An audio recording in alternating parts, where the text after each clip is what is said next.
guys, welcome back to my booktube channel Read with Harshu. Hope you all have enjoyed and listened to my previous video, and then there were none scene 1. Now we will continue with scene 2. So here we start.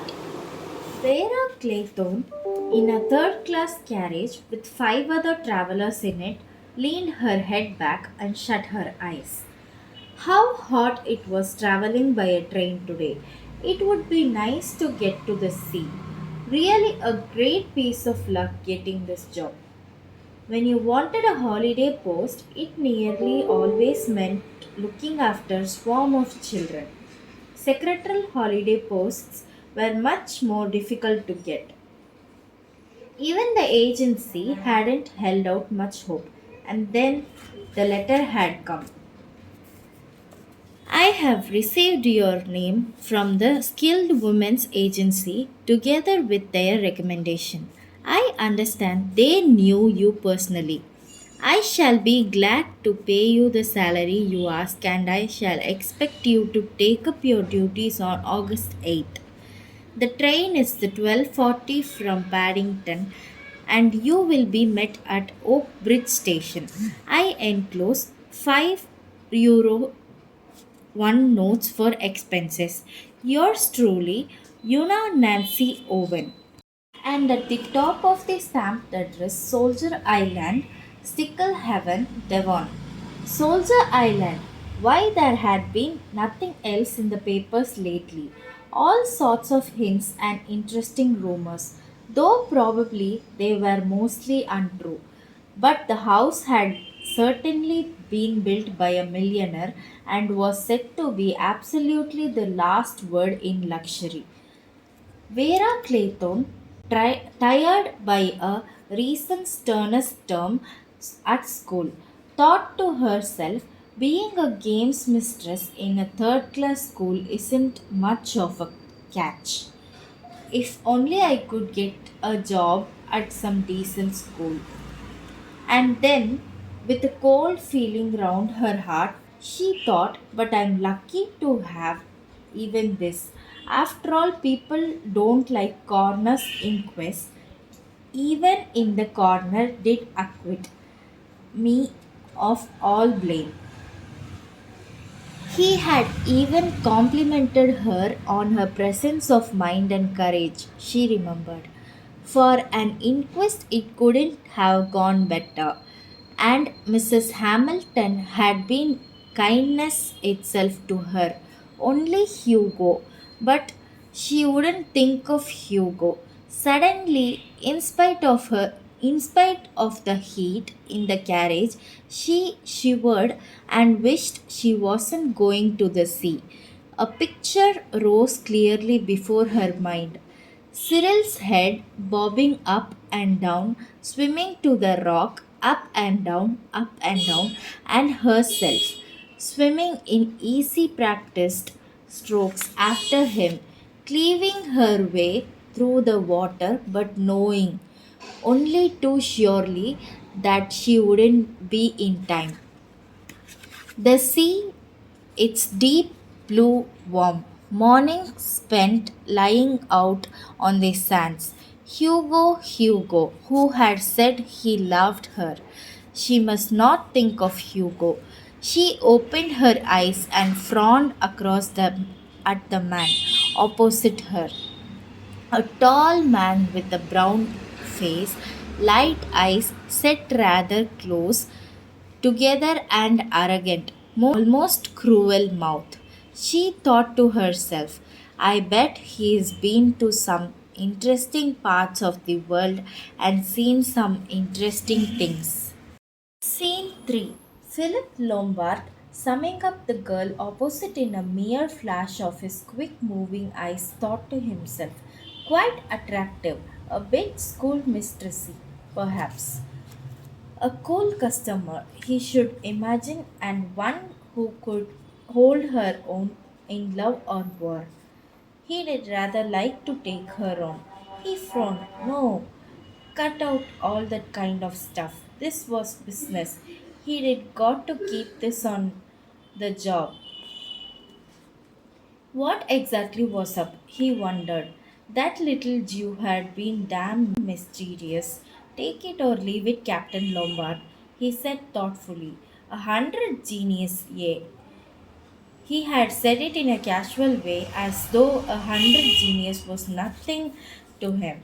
100 genius when he was literally down to his last square meal. He had fancied, though, that little Jew had not been deceived.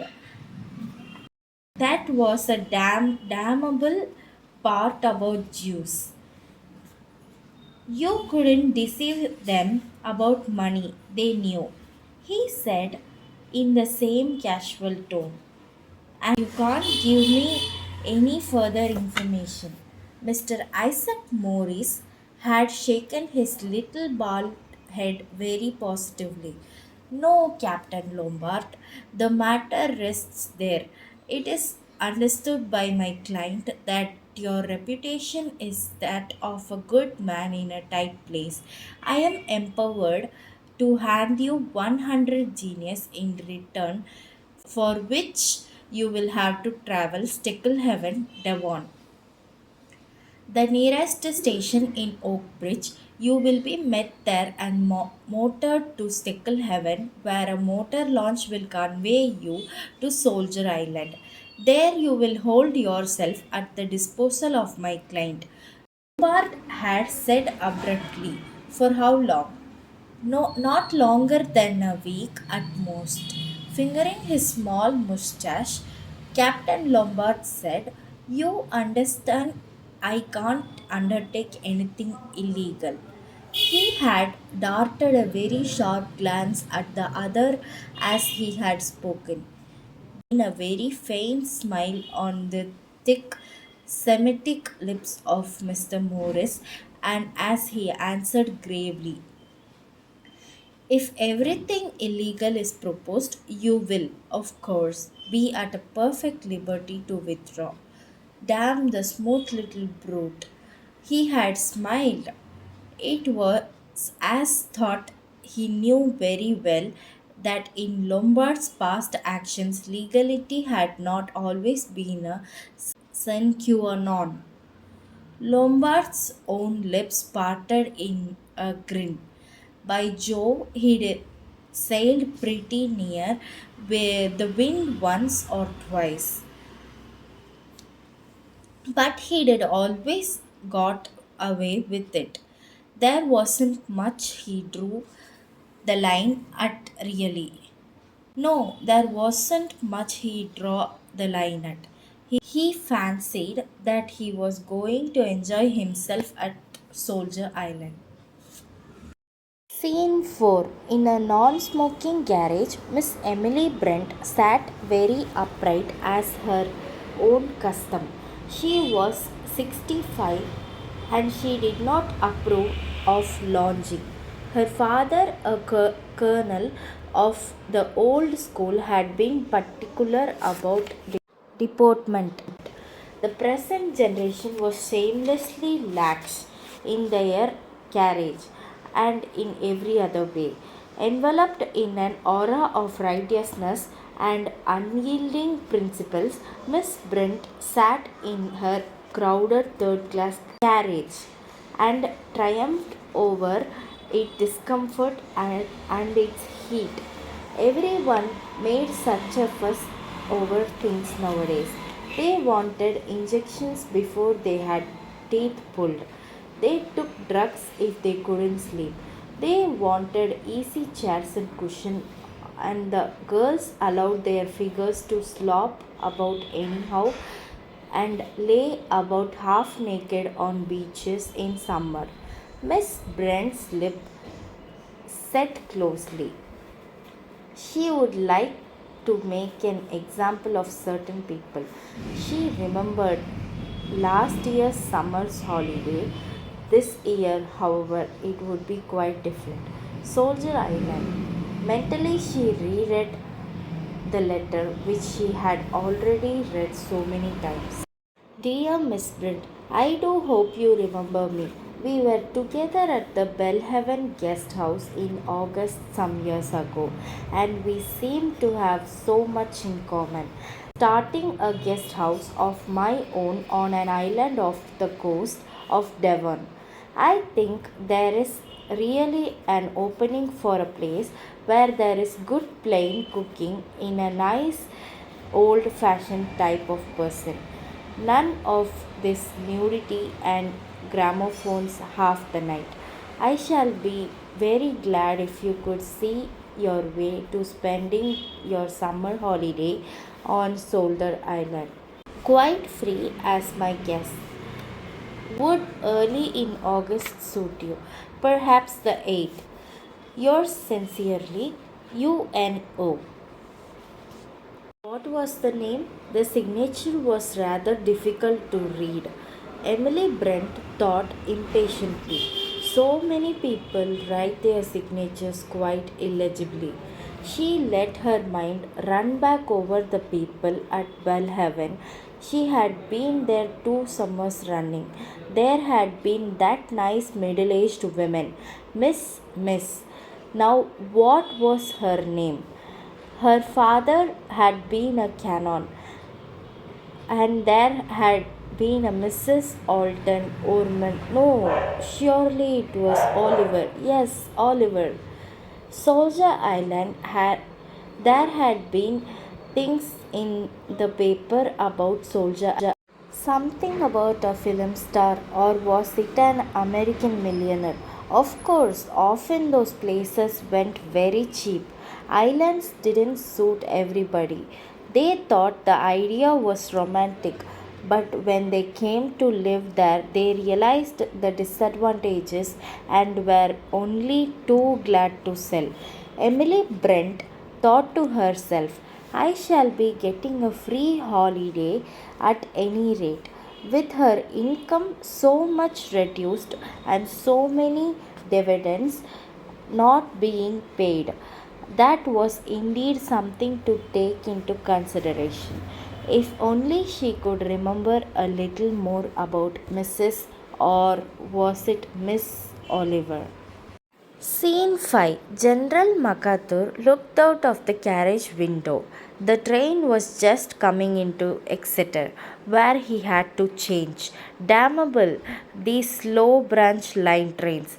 This place, Soldier Island, was really no distance at all as the crow flies.